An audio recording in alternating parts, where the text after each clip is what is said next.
Bom, com esse vídeo nós vamos tratar da figura do divórcio, da dissolução do vínculo matrimonial. Nos últimos vídeos a gente tratou da figura da separação. E aí hoje a gente vai tratar então da figura do divórcio trazido com a introdução no Brasil pela Lei 6.515 de 77.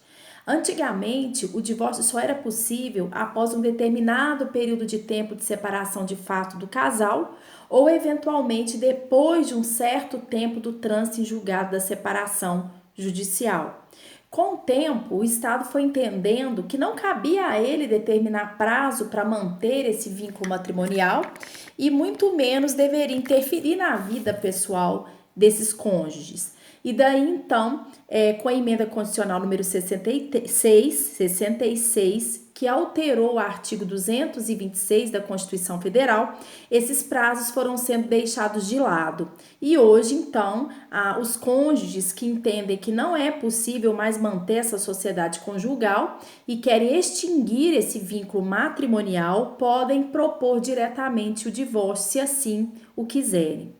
Bom, a ação do divórcio, tal como da separação, também é uma ação personalíssima, cabendo também, caso um desses cônjuges seja incapaz, a figura do curador para representá-lo, nos termos do artigo 1582, parágrafo único, não havendo curador, o ascendente e não havendo ascendente ou ele não podendo fazê-lo, o irmão, nessa ordem cronológica, como a gente tratou na questão lá da separação. A ação de divórcio, gente, não necessariamente pressupõe a partilha de bens. Esse cônjuge pode se divorciar e deixar essa partilha de bens para um outro momento, se assim eles entenderem que é melhor, atendendo o interesse de ambos. Então, não se exige, então, que seja feito de plano a partilha desses bens. Outra questão que há de ser considerada é que, havendo divórcio, não muda nada a questão da responsabilidade e dos direitos inerentes aos filhos. O artigo 1579, ele deixa isso muito claro. Ele fala que o divórcio não modificará os direitos e deveres dos pais em relação aos filhos. E lá no parágrafo único, ele fala que novo casamento de qualquer dos pais ou de ambos não poderá importar restrições aos direitos e deveres previstos nesse artigo. Ou seja, ainda que qualquer desses cônjuges mantenha um novo relacionamento, isso não pode atrapalhar a convivência desse pai, dessa mãe, dos genitores junto aos filhos. Essa é uma questão crucial para o bom desenvolvimento mental e psicológico desses filhos, ok? Bom, a gente tem então duas figuras de divórcio no nosso ordenamento jurídico: o divórcio conversão e o divórcio direto, que pode ser consensual, como pode ser litigioso. Esse divórcio conversão, ele acontece quando esse casal passou por um processo de separação judicial e agora ele precisa converter essa separação judicial em divórcio para extinguir o vínculo matrimonial e poder então agora esses cônjuges contrair novas núpcias, novo casamento, no cartório de registro civil. Lembrando que a separação de fato permite a constituição de uma nova família mediante união estável. Aqui a gente está falando a respeito do casamento, que é uma forma solene de constituição de família.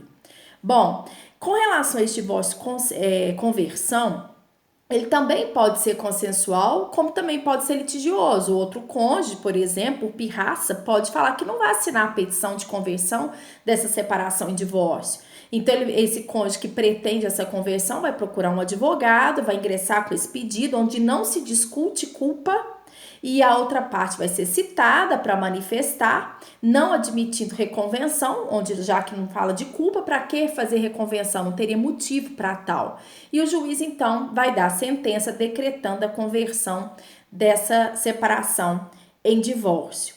Há de se considerar, gente, que por ocasião dessa conversão, dessa separação em divórcio, é possível modificar algumas cláusulas já pré-definidas lá naquela ação de separação.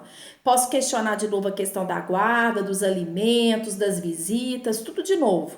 E aí, isso vai ficar, por ocasião de uma sentença, depois de ouvida a parte contrária, o juiz, então, vai sentenciar onde serão estabelecidas novas regras, se assim foi o pleito de uma das partes. Bom, o artigo 1581, gente, é o que fala, na verdade, da possibilidade da conversão também, independente da partilha ou não desses bens, ok? Lembrando que, caso não haja partilha desses bens e a pessoa seja divorciada, existe aquela causa suspensiva, onde esse casal terá que casar sobre o regime obrigatório de separação de bens. Bom, o Ministério Público, ele só vai intervir nessas ações quando houver interesse de incapaz ou menores envolvidos. Fora isso, ele não teria legitimidade para figurar, para atuar nesse processo emitindo parecer. Outra questão que deve ser considerada aqui também é a interveniência da Fazenda Pública Estadual, ou seja, terminado esse processo, é necessário fazer a declaração de bens e direitos junto à Receita Estadual, onde, se houver, na verdade, desequilíbrio na partilha desses bens, onde um cônjuge vai ficar mais do que com 50% do quinhão inerente aos bens adquiridos na constância desse casamento, vai haver recolhimento de imposto, porque isso é considerado doação de um cônjuge ao outro. Outra questão que a gente deve considerar, gente, é que a sentença que julga a improcedência dessa conversão da separação e divórcio, por exemplo, defeito de representação, ela não faz coisa julgada. A qualquer tempo pode ser proposta nova ação de conversão de separação em divórcio, ok? Bom, com relação ao divórcio direto, que é quando a pessoa não passou por um processo de separação judicial e agora ela está pleiteando diretamente o divórcio para desvincular, para encerrar esse vínculo matrimonial, então é possível também que ele seja feito através da forma consensual, como através da forma litigiosa, tal como acontece na separação. Aqui, com relação à questão do divórcio consensual, é feita uma petição por um determinado advogado, geralmente é um advogado comum, nada impedindo que cada um tenha o seu para fazer a análise dessa minuta. E nessa minuta desse acordo firmado entre as partes, a gente já comentou que vai estar presente qual é o patrimônio a ser partilhado, quantos filhos esse casal tem, qual o valor da pensão a ser destinada a esses filhos, como vai ficar a partilha daquele patrimônio, a questão da regulamentação de visitas, a questão da eventual pagamento de pensão destinada à pessoa do outro cônjuge ou renúncia a esses alimentos se ambos trabalham e não necessitam da ajuda do outro. Tudo isso vai estar presente aqui nessa petição do divórcio direto consensual. Lembrando, gente, que após a homologação do divórcio, tanto o consensual quanto o litigioso, dificilmente esse cônjuge vai conseguir alimentos, porque encerra o vínculo matrimonial. Então, se esse cônjuge, essa mulher ou esse marido, não tem condição de sobrevivência, é necessário que seja estipulada essa questão da prestação alimentar na minuta do divórcio, se ele for consensual. Se for litigioso, deve haver um pedido expresso de pensionamento ao outro cônjuge, ok? Bom, a gente trata também dessa questão do divórcio no Código de Processo Civil, nos artigos 1120 a 1124. Então, depois eu queria que vocês fizessem a leitura desses artigos lá. 1120 a 1124 do Código de Processo Civil.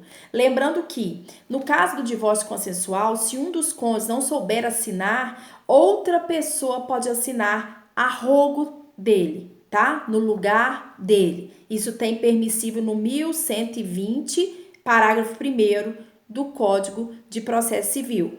Havendo divórcio direto consensual, cabe ao juiz analisar se ele vai querer marcar essa audiência de ratificação, confirmação dos termos ali propostos pelo advogado. Essa minuta vem assinada pelos dois cônjuges e eventualmente por dois advogados, se cada um tiver a representação do seu. Ou ele pode simplesmente abolir essa audiência de ratificação, encaminhando os autos ao Ministério Público para parecer e posteriormente dar a sentença. Ministério Público quando houver interesse de incapaz ou menores envolvidos, ok? A sentença que homologa esse divórcio consensual ou recusa a homologação desse divórcio do acordo, ela é definitiva e o recurso é apelação, ok? Bom, quando o divórcio é litigioso, gente, o procedimento é ordinário. É uma ação extremamente desgastante. A gente tem que orientar o nosso cliente se ele está disposto a enfrentar realmente esse processo, os riscos dele, a questão emocional, o tanto que há um envolvimento e às vezes acirra os ânimos das partes e a família fica destroçada no final desse processo. Então, cabe a nós deixar bastante claro para essa pessoa, para esse cliente, que esse processo é um processo moroso, por ser procedimento ordinário, mas que, na verdade, é um processo que eventualmente é necessário quando é impossível um acordo e você percebe que o seu cliente está sendo lesado de alguma forma, tá? Lembrando, gente, que nessas ações de família a gente sempre deve pautar pela boa convivência entre eles. E lógico que a gente tem que fazer o nosso melhor. Tá bom? Então, em relação ao divórcio, é isso. Conto com vocês, então, na participação de todos os fóruns que já estão lá disponibilizados no portal. Um abraço.